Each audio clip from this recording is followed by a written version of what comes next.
Tin, tin, tin, tin, tin, tin.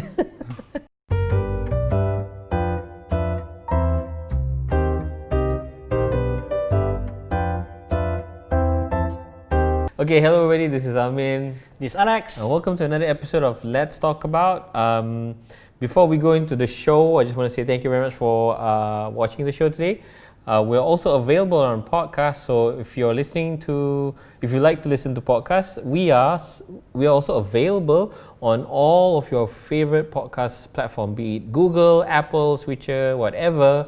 We're there. So be sure to search for Soy Chin Chow and subscribe to the show. Let's Talk About, and we're there for you. All right. In today's episode, earlier this week, so it's what's the date today? Thursday, July 9th. So earlier this week, there was like a news about Apple apparently shipping their new devices without chargers. They're not going to include charging bricks in their upcoming devices. We believe that this is going to be the case for the iPhone 12, but it's not confirmed yet. Today, there was also a report that Samsung might do the same for devices coming into the market next year in 2021.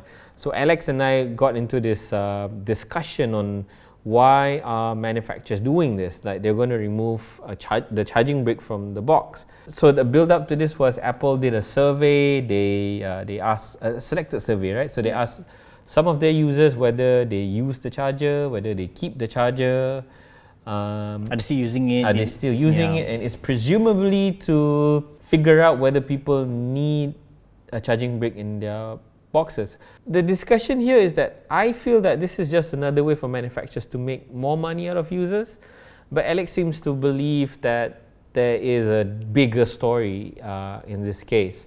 So he believes that it's sustainability.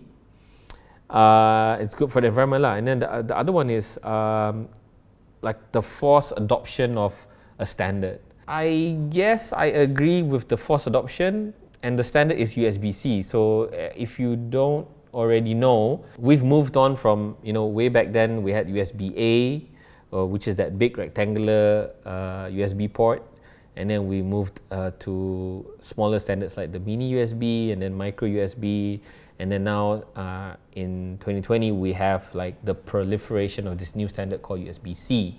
So USB-C has a number of advantages. Number one is you don't need to orient it in just one way. There's no up and down. It can go into a computer any which way you put it in. And then it promises to deliver better data transfer rate and better power transfer rate. Basically, it's the one cable that does everything. But here's the problem. While USB-C cables might look the same, meaning that the head and the tail, the ends they look the same. They look like the USB-C port. Not all of them do the same thing. There is no standardization even if it looks the same. I hope you get what I'm trying to say. So a USB-C cable that looks the same might only charge a device. A USB-C cable that looks the same might only charge the device or might only just transfer data. Some cables don't do the same things. Am I confusing everybody, or are you getting what I'm saying? Basically, Can you explain? Because okay. I'm confused already.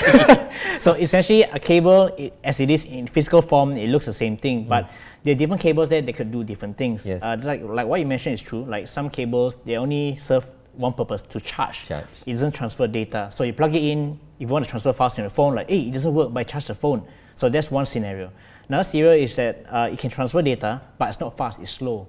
And some can do more things, can use to transfer, to connect to a display. It can charge at a faster rate. So there's multiple standards available in the market. So basically, there's no one cable that's same across the whole industry. Okay, so that point, there's no one cable that's the same across the industry. The problem is the cable looks the same. The USB-C cable all looks the same, but they don't do the same thing. That's where I tend to agree. So maybe in the future, all USB-C cables should do the same thing. They can transfer data, they can transfer power, and all at the highest rate. Because sometimes you have a USB-C cable and you plug it into a phone that can take a higher watt, like a phone that can take fast charging is probably 30 watts and above. But if you have a normal USB-C cable, it can only transfer up to maybe 18 or 20 watts or less than that. So you're not going to get the maximum charging possible for your phone. So the only way to tell whether a USB-C can do, whether a USB-C cable can do what you want it to do is to look at the spec sheet, and to look at the spec sheet of your phone, and to look at the spec sheet of your charging brick. And you need to make sure that it's compatible. So you look at the wattage. But this is only for charging.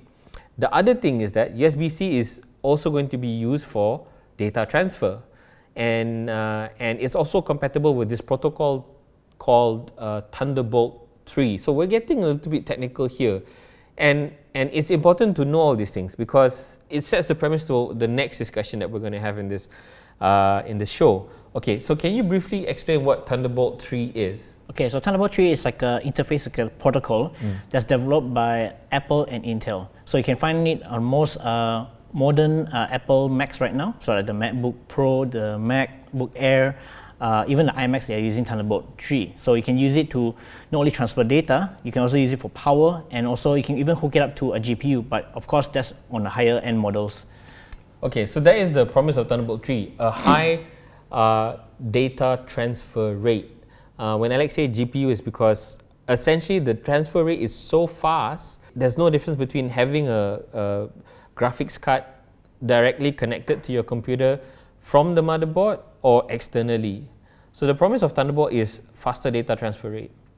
And previously, Thunderbolt connection was USB mini, or it's like a micro display port. So now Apple has standardized, and some other computer manufacturers also have taken that step. So USB-C connector is now the standard to support the Thunderbolt 3 protocol. Okay, I believe I've covered everything with regards to USB-C. That's like enough in terms of the time that we have right now. Obviously, if you want to know more about USB-C standards and what charger should I use for when, if you want to know about that, you let us know. We'll try to cover a topic about chargers and cables in another episode. The thing that we want to talk about right now is, after all that standardization is done, right, should manufacturers take away the charging brick from the box? So are you okay to accept having a phone that does not have a charging brick and also a charging cable, right? Presumably, what does the report say? Only a charging brick. The cable will still be included. Okay, they might include the cable. So I want to go to Alex on this. So you believe that it's okay to do that, right? Yeah, I think it's a good move. It's a bold move. Like some say, it's courageous move. But there's a good reason for that. Because number one, right, we change our phones a lot. Maybe in an average of every 1-2 years. But one thing that remains the same, we always keep the same charger. Like, okay, let me ask you. Are you using the original charger that came in the box? Okay, for me, I don't, because I feel, okay, the problem is manufacturers, they like to include the most lowest spec charging brick with their phones. So for example, my phone, I think this one supports 35 or maybe 45 watt fast charging. No, 15 watts. Okay, so this one doesn't support fast charging. It's terrible. 15 watts is still fast charging. 15 is not fast. I want 35, I want 45. The Galaxy S20 Ultra, for example, or the S20 range and the Note 10 range supports 35, 45. 45 watts. 45 watts of charging. But Samsung only supplies 25 watt charger. So I'm not able to like fully maximize the charging capacity. So what I do is, and I travel a lot, I move around a lot, and I have multiple devices to charge. So I don't want to carry one charging brick that has only one port, and I have to take turns to charge different devices. So I have one charging brick that has multiple ports that can help charge all my devices, and it's 65 watts, so it's enough to charge my MacBook Air and my other devices simultaneously. So to your question, I don't use the charging brick that's included in the box. In fact, I don't even use the cable that's included in the box. I only take out the phone. So that leads to the next question, like, so is it necessary for manufacturers to include adapters on every single phone? Because we're going to change phones every now and then. And the thing that remains constant is always the charger, because the chargers they typically have a longer lifespan. You can use it for a longer period of time as long as is still functioning. So like for example, if you've got 18-watt charger at home, USB PD, that could probably last for a couple of years, maybe 2-3 cycles of your phone. And like you mentioned, right, most of us have multiple devices. You're going to charge multiple devices one go. So imagine if you have an iPad, you have a MacBook, and you have an iPhone.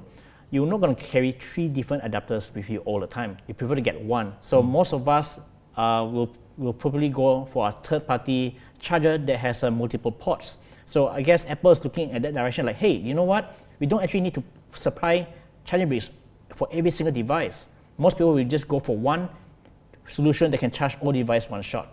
Okay, the logic sounds sound, but here's the thing: you're assuming that people already have charging bricks, and you say that they keep the charging bricks like for a couple of years. So let's say one person, right? And we're not like, okay, Alex and I and probably the whole team at strategy.com, we're not the typical users. I mean, we change phones almost every year or like twice a year because we have to test them and stuff like that.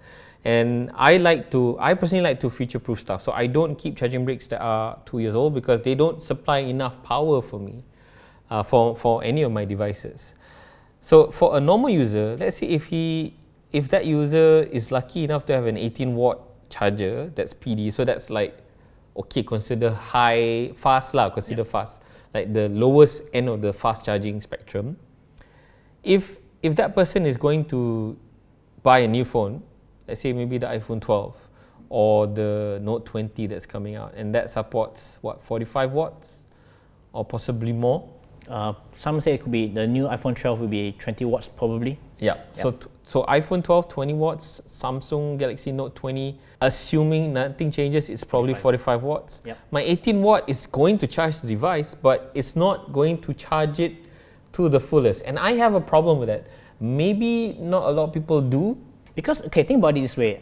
Okay, I don't know whether you agree with me or not, but the battery life for phones these days are much better than compared to 2 years ago. I agree. I hardly bring my power bank. Yep. Once I charge it to full, it can last me a full day. Correct. And the only time I need to charge it is when I go home before I go to sleep. And when I charge it overnight, speed is not important to me anymore. So as long as it can charge, that's fine. And 18 watts is more than enough. You must remember that we're coming back from the days where we were used to 10-watt charging, and that was considered fast charging back then. I agree. Phones last longer, and I agree. I don't charge my phones that often, but where I have a problem is I don't charge my phone overnight. I depend on the fast charging because I charge it when I go into the shower, and then when I get ready. So it takes probably half an hour for me to like mandi and pakai baju and get ready to work. By that time, my phone is probably 60-80%, and that can last me the whole day until I come back. So fast charging is important for me, and that's why I need like a 65 watt or 100 watt. I invest a lot in like charging bricks. At my house, I have a separate desktop charger that supplies 130 watts with a dedicated 100 watt port that's dedicated for my laptop alone. Yes, it's overkill because this MacBook Air only needs about 45 watts maximum, but it's future-proof. So let's say I'm going to upgrade to a MacBook Pro that's going to take 61 watts or 90 watts. I'm good. And that dedicated port means I don't have to share the power.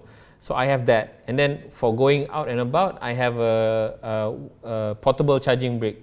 So what I do is I will have the brick in my bag all the time, and I don't have to fuff around. And if I'm going from my house to the office, I have to take out the plug and put it in my bag. I don't have to. It's all in my bag. I just take it and I'm done. I agree that, of course, it's convenient for everyone to. It's convenient that if you buy a new device, you take it out, you have a charger, you have cable. At least you're good to go. You know, everything's there.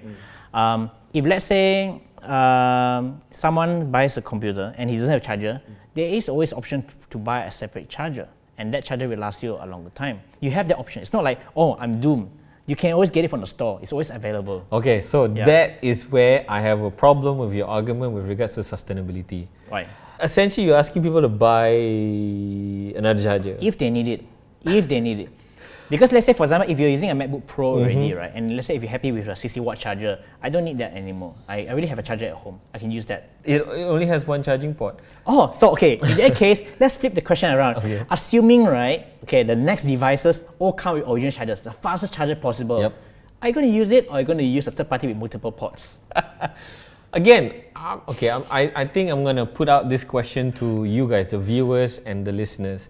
What is your habit in terms of like charging? Like I said, I'm not sure if Alex and I or everybody here in the Soy Change team is the typical user. What I notice when I see other people using their devices is they will take whatever charging brick that's available with to them, whether it comes in the box or whether it's from their old phones, and they will use that across all the devices because they don't know that this is the most optimum way to charge a device, and I have a problem with that. I mean, okay, the thing is, this whole concept about selling devices with a charger is not entirely new. Most new smartwatches, even Apple Watch now, when you buy these devices, they don't come with a charging brick. You only get a cable and a device. Power banks as well. Like people have been using power banks and nobody complained, hey, I wish my power bank comes with a charger. Because the power bank is designed to take whatever charging brick that it's designed to work with whatever that you have at home. Yeah, correct.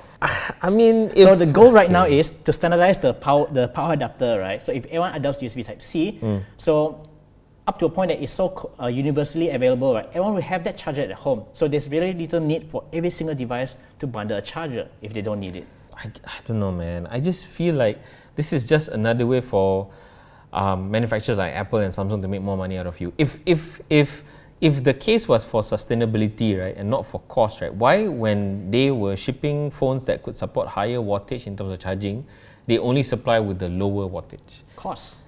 Exactly. Yeah, definitely there's always cost saving. Which company doesn't want to save costs? But at whose expense? It's at our expense. It's at the user's expense. So let's say I'm a new iPhone user. I just jumped from like a low-end phone and I'm going to buy an iPhone, right? And I go to the store. The fella at the store is going to upsell me like crazy, man. Definitely. Like and Apple peripherals are super expensive way. Like a normal, let's say 60-watt charger, for example, at Apple is going to cost you, I think, about $200-300. Yeah. I got like my base US gun charger. That's like the latest technology in terms of charging. It has 65 watts.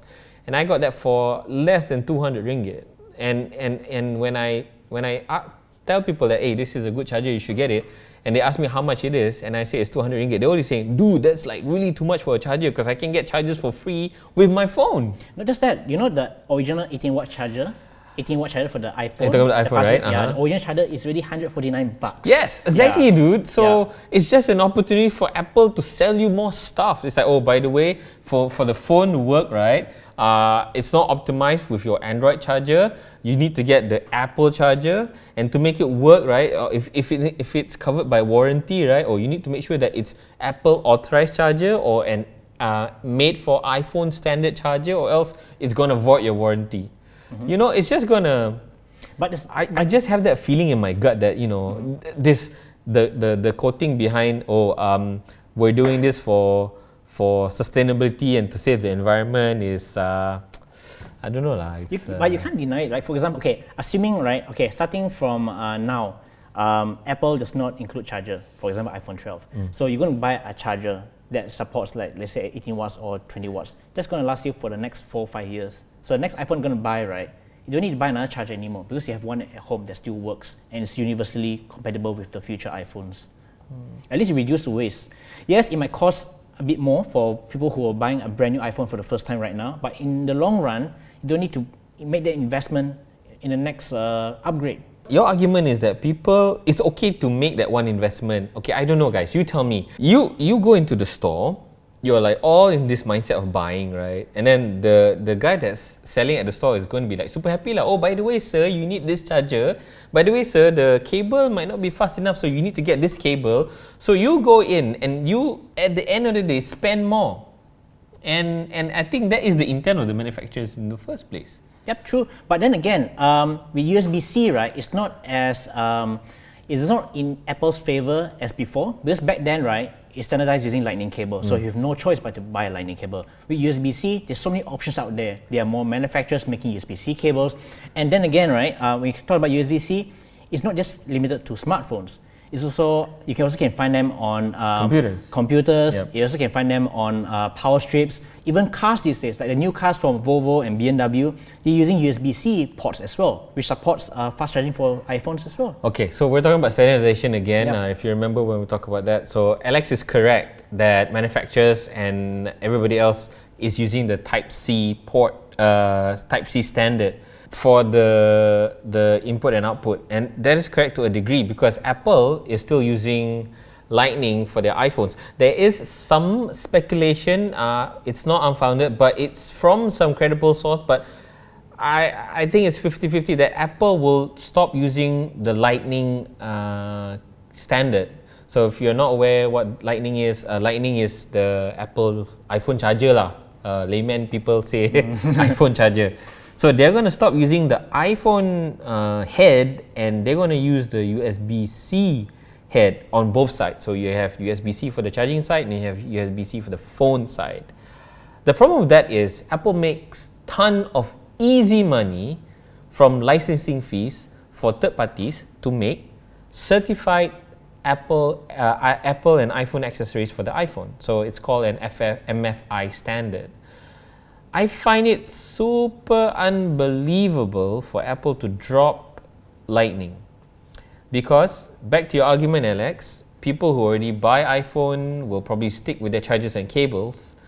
And if it's going your way, where Apple will change the iPhone charger to USB-C, that means people will have to start now buying new cables and new chargers. Yay, for manufacturers. Exactly. That's what they want. So, yeah, it works for them.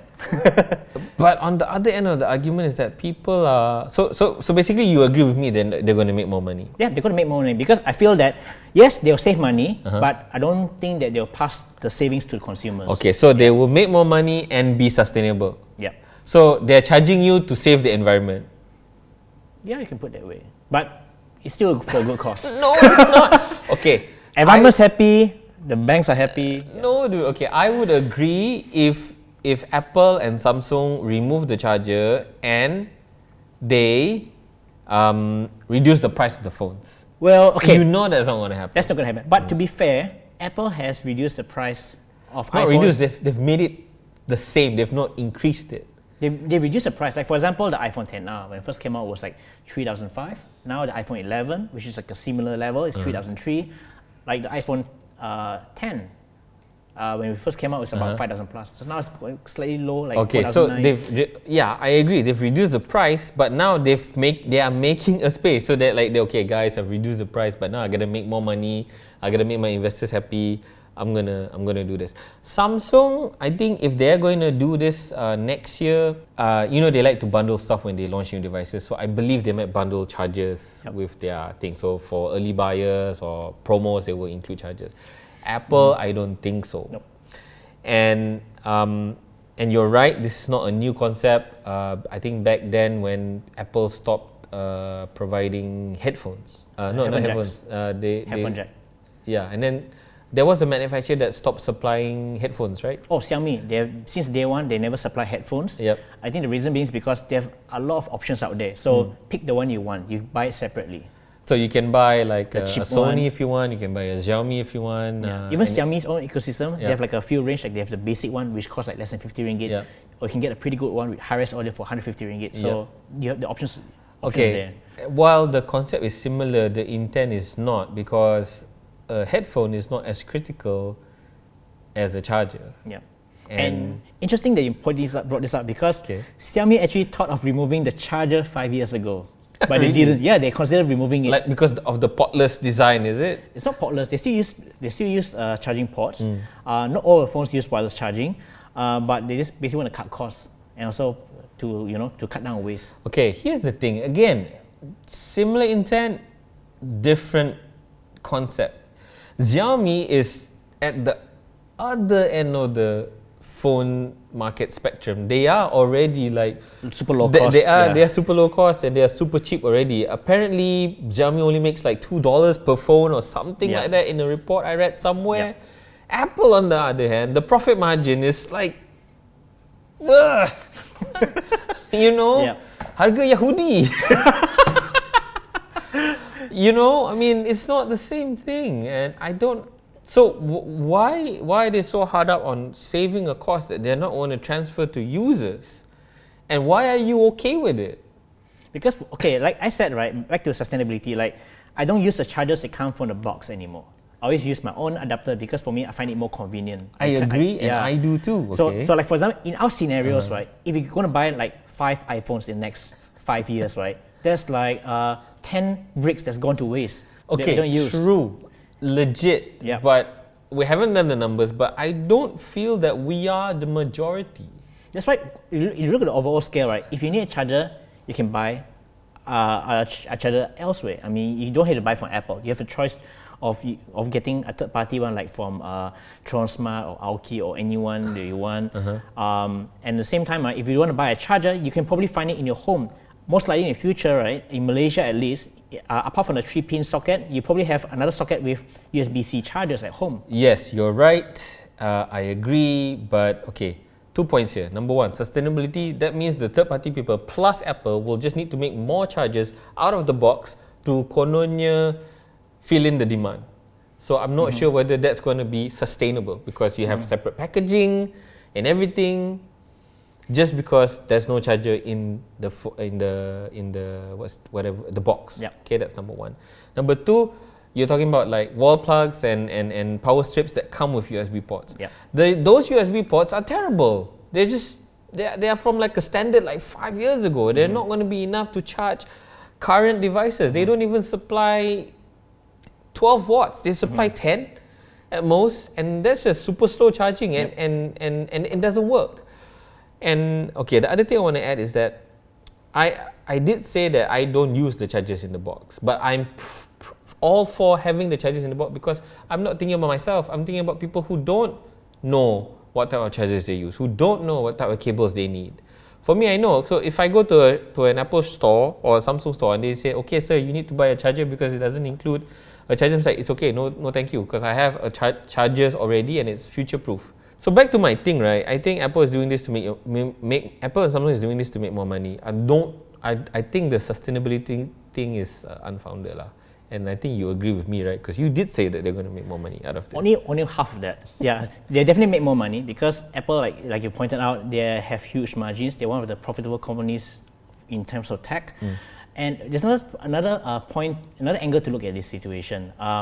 Is about going wireless. Because Apple, now most of the phones right now, they support wireless charging. Okay. So another possibility is that they probably want to push you towards wireless charging, making it as more common as possible.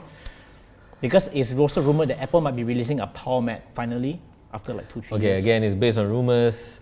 Two things I have a problem with is number one, that was it AirPod power mat, Air Power, whatever. Yeah. Apple's fabled wireless charging, the Wonder charging pad that standard can charge anything or whatever, right? Yeah. That has been touted since 2 years ago, and we've not seen anything. Number two, wireless charging. I hate it, and Why? I have a problem with it. Okay, I don't use wireless charging except for my watch because it's too slow, and it disrupts my charging pattern. So I like the way I charge devices is like this.